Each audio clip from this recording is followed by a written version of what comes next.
Right, Shalom. I want to start off by giving our praise, honor, and glory unto Yahweh, by Hashem Yahushai, by Hashem Rekakodash, double honors unto the apostles and the elders at Great Millstone that taught me this truth through the Holy Spirit, and a sincere peace, blessings, and salutations to Agnew across the four corners of the earth that are pushing this knowledge and truth and this sincerity. This is the Brother Barzal for the GMS Arizona Camalos Will with another quick lesson to edify. I'm going to play this video. So brother shared in the chat, and then grab a few precepts. Ultimately, this lesson is going to go into the topic of taking care of your health. And, this is something that, a topic that we can't hit on enough. Because our people, we need to do better on how we, take care of our temples, how we take care of our bodies, having care for our diet. Jake don't do well with that, and what happens is ultimately we find ourselves in a hospital. We find ourselves with, high blood pressure, high cholesterol, diabetes, and all these other diseases that we got to deal with, and then we end up going out bad.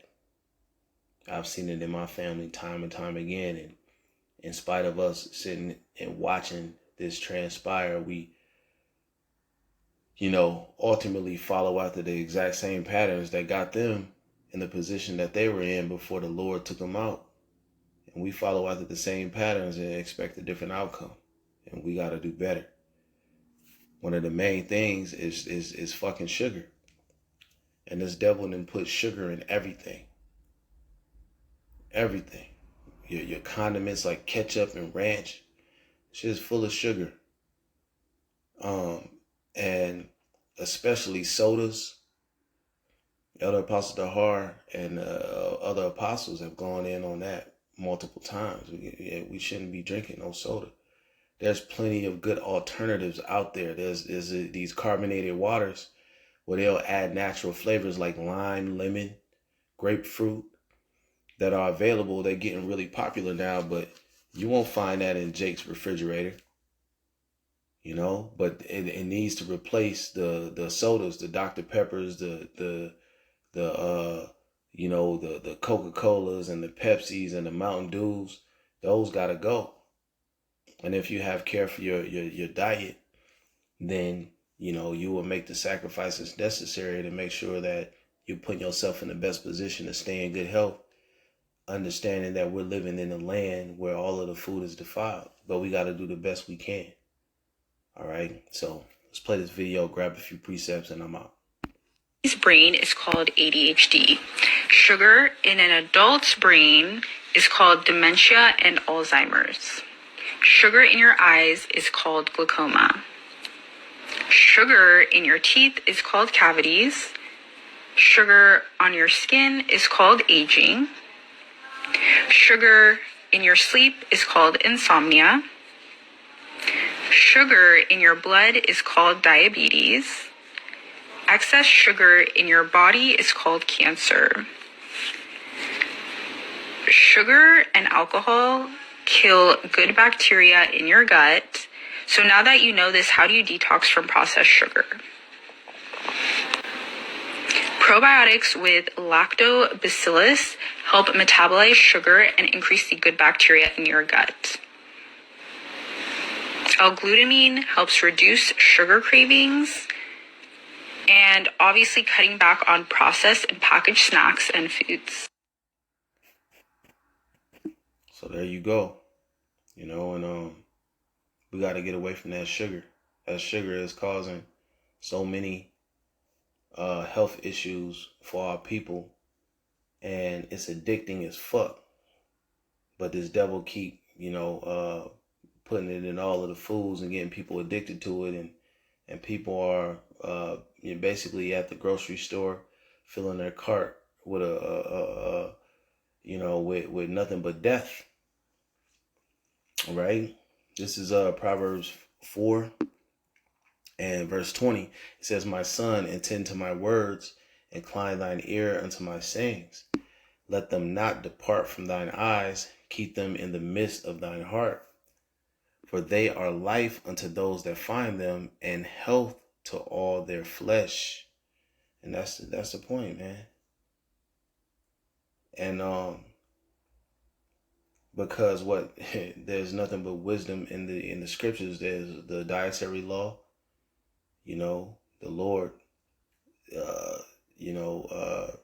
he mapped it out, what we should and shouldn't eat, and what we should and shouldn't take into our bodies, to have temperance, to not be gluttonous. He gave us the blueprint to stay in good health. And ultimately, we got to pray to the Lord and beg for his mercy. Ask him to have mercy upon us, because ultimately life and death and sickness and health is in the hands of the Lord. But with that being said, there's actions that we can take to put ourselves in a better position to maintain a state of health. And Jake just gotta snap out of it. Jake gotta fight the cravings, fight against the flesh, the things that it craves, and then build up a tolerance for it. It takes discipline, but be disciplined in what you're doing with your diet. When you think about drinking soda, people that drink soda, you drink multiple sodas a day. And if you look at the sugar and the calories that are in those sodas, if you switch to just having water with your meals, or if you really need to have that sud, that fizziness to one of your drinks, to a beverage, then get the carbonated waters. And then when you think about it, you're saving so many calories to where you can eat a little bit more, or you might be able to have a little snack because you're eating your calories now instead of drinking them. But Jake don't think that way. You could still have your snack and you could still be taking in less calories and less sugar than you would have been had you been just drinking and sucking down them sodas like you normally do. These are the ideas and the mindsets that Jake needs to adopt to get out of this, this constant state of sickness. This is Sirach, and I'm going to read down on this and close out the lesson. This is Sirach 30. I'm going to start at verse 14. It says, better is the poor being sound and strong of constitution than a rich man that is afflicted in his body. Health and good estate of body are above all gold, and a strong body above infinite wealth. Infinite wealth. Imagine if you could have all the money that you could ever want in the world. Imagine what that would feel like. But if you're sick, it don't feel like you got shit. It ain't worth nothing because you're not even healthy enough to enjoy it. So being in good health and having a good estate of body is above having infinite wealth. You got to really think about that. So when you're going to the store and you buying donuts and cookies and all of these things that ain't benefiting you, but hey, it appeases your flesh. Those cravings are satisfied when you eat these things. Think about what matters more. If you continue to repeat that pattern, then hey, eventually down the line, you're going to have health complications. And you did it to yourself. And you think about how long it takes for your body to get to a point where it can't maintain itself after you have a repeated pattern of putting the wrong things in your body, not exercising enough and moving your body around, not going for a walk, being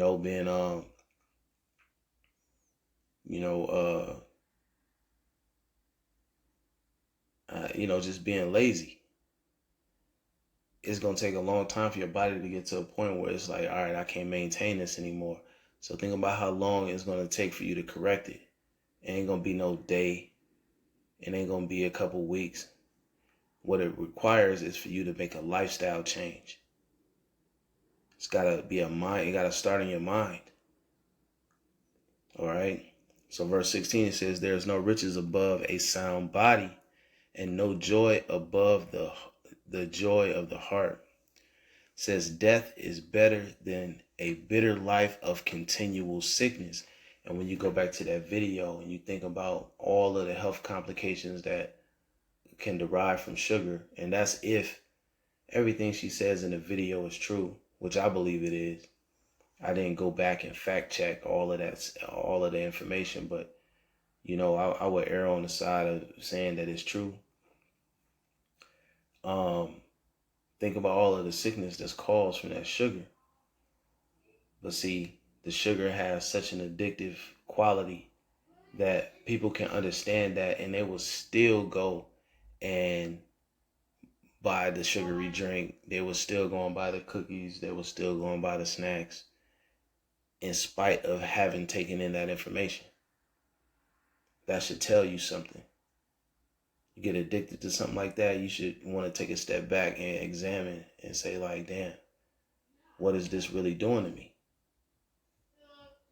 All right. So again, Sirach 30:17 says, death is better than a bitter life of continual sickness. All right. So I want to jump down to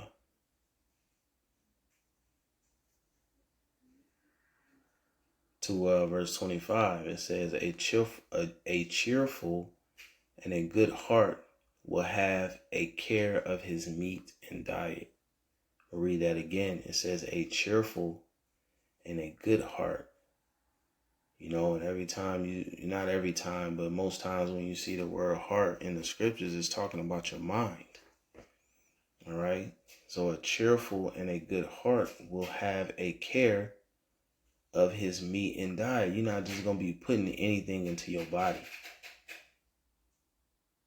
You know, you're gonna be thinking about what you're putting into your body. Salakia, man. Ain't no peace in this world, bro. Man, right when I start doing the video, then all of a sudden, everybody want to come over here and distract me, man. It's just crazy. Anyway, man, I'm going to read that back again. Sirach 30:25 says, a cheerful and a good heart will have a care of his meat and diet. All right, so, Jake, do better. Do better. The information is out there. But the thing is, take action. You know, implement the things that you learn in regards to health and wellness. Get up off the couch, you know, walk 30 minutes a day. Challenge yourself. Put on a new mindset. Have a care for the things that you put in your body, because over time, if you're doing the right things, it'll lead to health and life. But if you're doing the wrong things, it's going to lead to sickness and death.